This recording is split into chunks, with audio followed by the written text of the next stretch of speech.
Hadirin jamaah Jumat yang senantiasa dimuliakan dan dicintai oleh Allah Subhanahu wa taala. Tidak ada untaian kalimat terbaik, tidak ada untaian kata-kata terindah yang sempat, yang bisa kita panjatkan pada kesempatan hari ini, pada kesempatan siang ini, kecuali rasa puji kita, rasa syukur kita kepada Allah Subhanahu wa taala. Karena kenapa? Karena dari sekian jutaan, dari sekian ribuan umat manusia, ternyata Allah masih memilih kita. Allah masih meringankan langkahan kaki kita. Kita masih bisa mengayunkan tangan kita untuk senantiasa datang ke rumah Allah Subhanahu wa taala. Kenapa ini penting?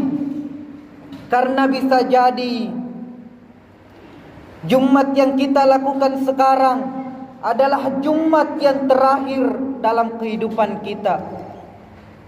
Bisa jadi inilah Jumat yang terakhir di kehidupan kita. Kita tidak memiliki jaminan, kita tidak memiliki kepastian apakah Jumat minggu depan, apakah Jumat pekan depan.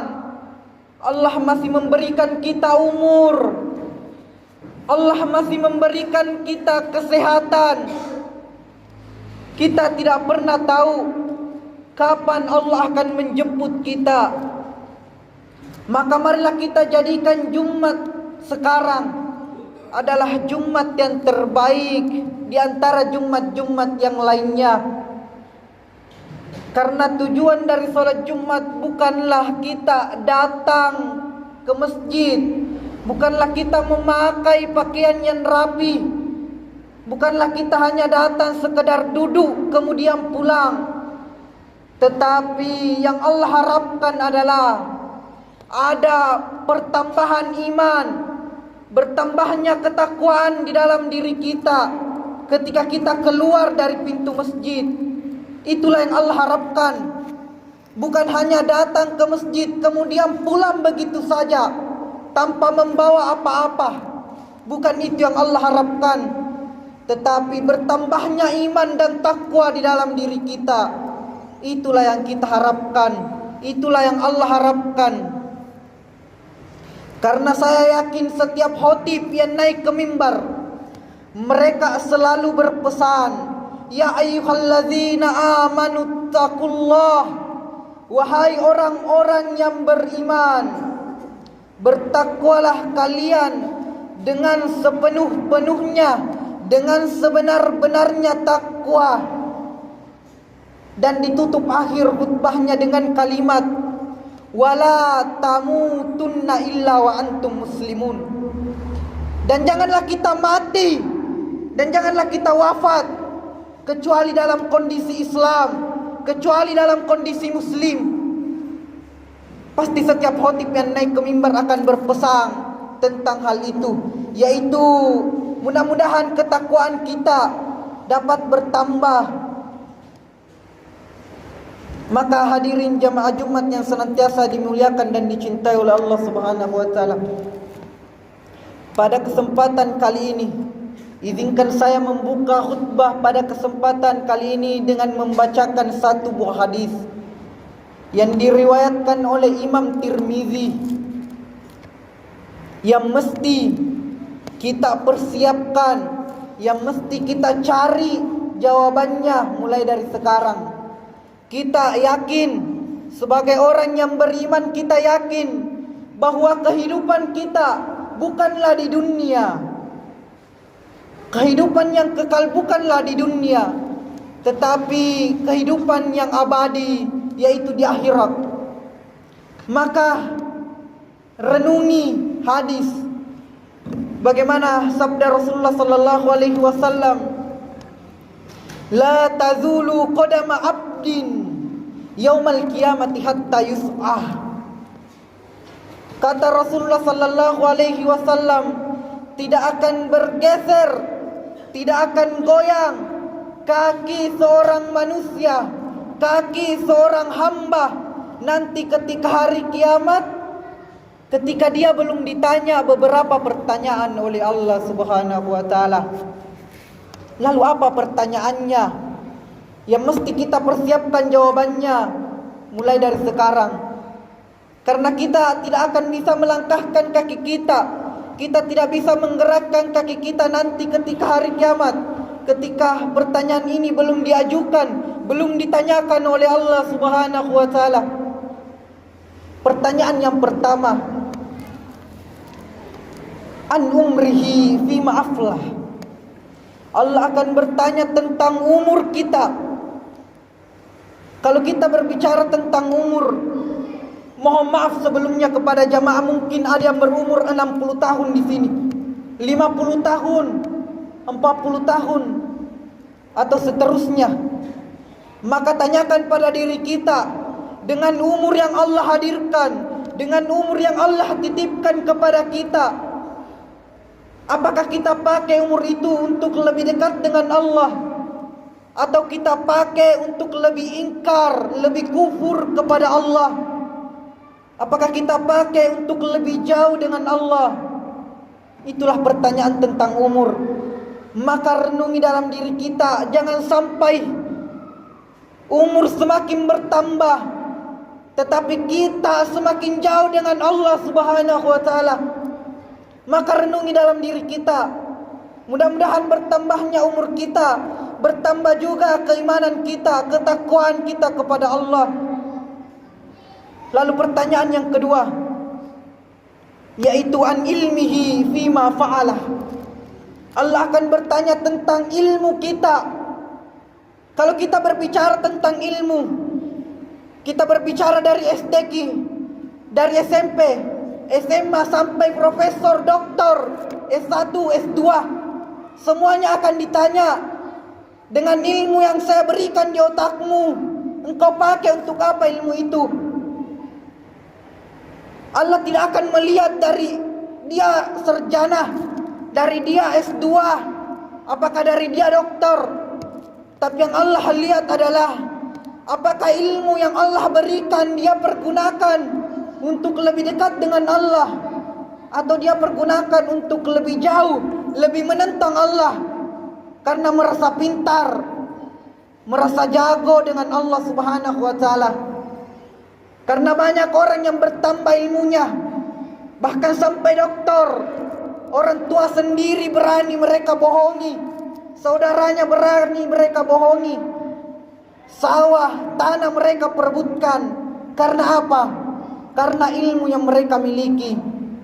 Begitulah ancaman orang-orang yang memiliki ilmu tetapi tidak dijalankan untuk lebih dekat dengan Allah Subhanahu wa taala. Lalu pertanyaan yang ketiga, yaitu an jismihi fima ablah. Dengan fisik yang Allah berikan. Kalau kita berbicara fisik, semua badan kita akan ditanya. Dari mata, mulut, perut, tangan dan kaki, semua akan ditanya oleh Allah Subhanahu wa taala.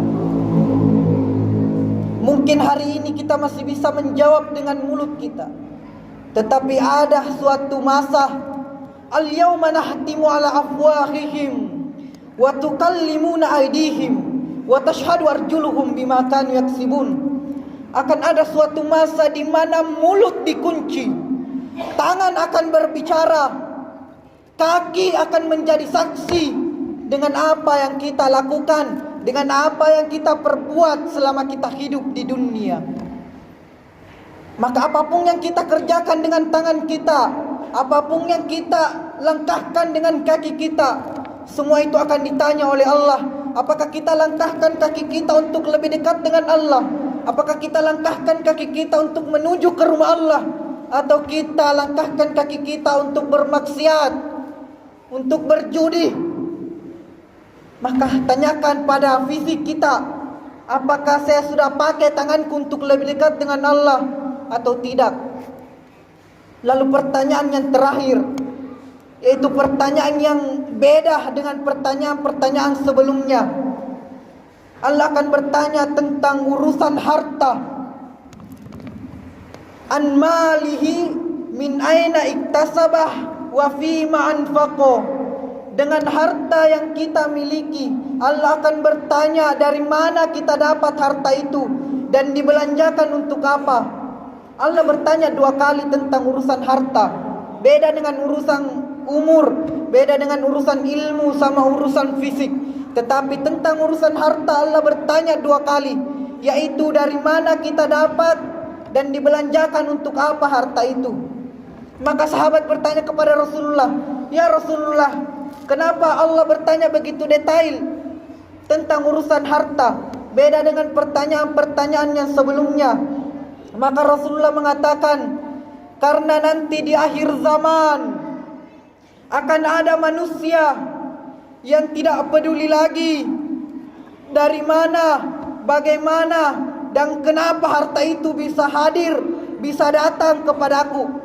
Kita tidak peduli lagi uang dari mana ini, dan kita tidak peduli lagi kita belanjakan untuk apa uang ini.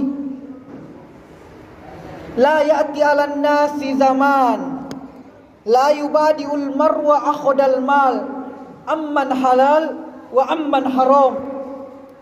Akan ada suatu zaman di mana manusia tidak peduli lagi dari mana, bagaimana, dan kenapa, walaupun dari jalan yang haram menuju ke jalan yang halal.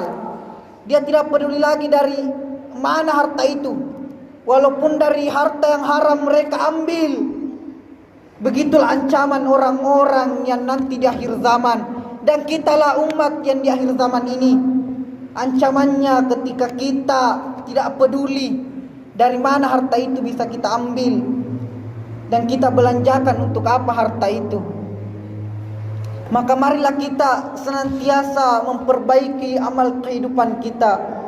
Karena yang membuat kita masuk surga bukanlah solat, bukanlah zakat, bukanlah ibadah haji. Tetapi yang membuat kita masuk surga adalah karena ridhonya Allah Subhanahu wa ta'ala. Janganlah kita merasa benar kepada saudara-saudara kita karena kita rajin datang ke masjid, kita bersedekah setiap hari. Janganlah kita merasa benar, karena jangan sampai ada pendosa-pendosa yang mereka tulus berbuat kebaikan walau sekecil apapun. Tetapi itulah yang Allah harapkan, itulah ketulusan, keikhlasan yang Allah harapkan. Jangan sampai dia lebih dulu menginjakkan kakinya di surga daripada kita yang merasa benar karena tidak pernah mencuri, tidak pernah narkoba, tidak pernah berzina. Janganlah kita merasa benar, karena jangan sampai kita hanyalah orang-orang yang merugi. Karena ada suatu zaman ada seorang pemuda yang sholat selama 60 tahun dia sholat, tetapi sepotong pun sholatnya tidak ada yang diterima. Karena kenapa? Mereka melakukannya asal-asalan. Mereka hanya ingin dipuji. Karena rukunya benar, tetapi sujudnya yang tidak benar. Sujudnya lagi yang benar, tetapi sujudnya yang tidak benar. Karena mereka hanya ingin dilihat sama orang, mereka hanya ingin mendapatkan pujian. Jadi marilah kita perbaiki sholat kita. Janganlah menjadi orang-orang nanti di akhir zaman. Nanti di akhirat kita akan bertanya, di mana amal yang saya lakukan di bumi? Di mana amal yang saya lakukan selama saya hidup di dunia? Kita akan mencari amal kita, tapi ternyata itu semua hanyalah hampa, tidak ada walau sepeser pun. Karena kenapa? Yang kita lakukan cuma mencari orang yang ingin melihat kita. Kita melakukannya karena ria. Karena yang membedakan kita dengan umat-umat yang lain cuma satu, yaitu solat. Maka perbaikilah solat kita. Karena umat Kristen berbuat zina, kita juga umat Islam banyak berbuat zina. Anak kita juga banyak narkoba, banyak minum minuman keras. tetapi anak kita tidak sholat, kita tidak akan memarahinya. Tetapi anak kita berbuat maksiat, berzina, minum minuman keras, pasti kita akan memberikan pukulan yang sangat keras kepada anak kita. Tetapi ketika kita melihat anak kita tidak sholat, kita biarkan semua itu, maka sadarlah bahwa kehidupan kita bukanlah di dunia, kehidupan kita hanyalah di akhirat kelak. Barakallahu li